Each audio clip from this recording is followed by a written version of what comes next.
Okay, so I have created a felt puppet of the vulva, specifically so that I can show what the clitoris is. It's an entire gland. It is way more than what you think it is. Most people think it's this little button, and really that button, that part of the clitoris, the glands, is just the tip of the iceberg.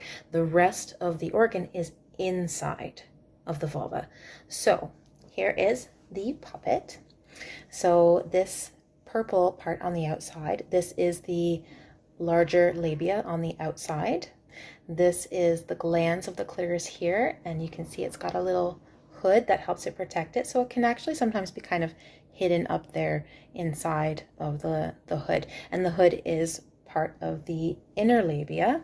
So we open it up and you can see the inner labia are here. You see the clitoral gland at the top, and then down here that's the urethra, so where we pee from, and then this is the opening of the vagina. So the vagina is the sword holder, the sheath, so inside that's vagina, which has an end, and at the back there is the cervix, so really nothing can get lost in there. Like sometimes girls think, oh, a tampon's gonna get lost inside me. No, it's not gonna get lost, it's not going anywhere.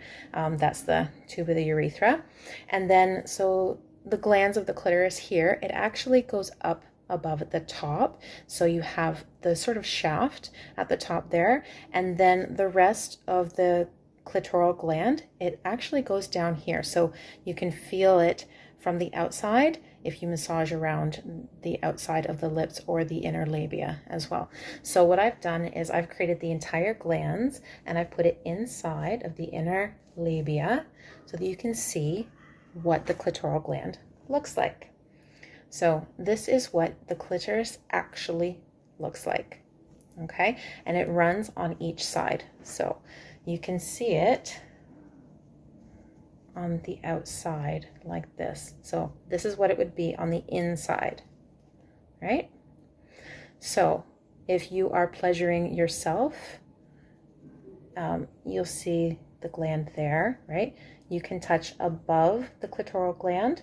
That will help to engorge the tissues because there's erectile tissue in this gland. You can touch on the outside, any of the outside parts, right?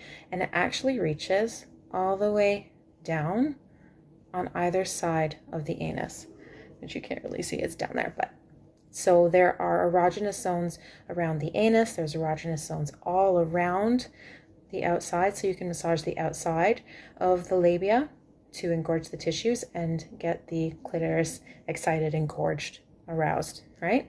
And then the actual functioning of an orgasm is once it's been engorged, you're getting more and more blood to the area, and eventually once it's completely full, it releases, and that release of the blood is what the orgasm is. So a lot of people, they'll go straight to the button, they'll just rub the button, and that can be just like way too much touching. So it's recommended to start with areas that are not even part of the vulva. So, you know, touching with the breasts, or even like, you know, on the arms, the legs, the thighs, a foot massage. That's all foreplay. And then once you get to, you know, wanting to have sex, which is not just intercourse, the sex part of it is to reach an orgasm. So you can touch any of the areas around to get it stimulated, and then eventually you can touch on the clitoris. The clitoris has 8,000 nerve endings in it, whereas the glands of the penis has only 3,000. So it's extremely sensitive, almost 3 times as sensitive as the male organ.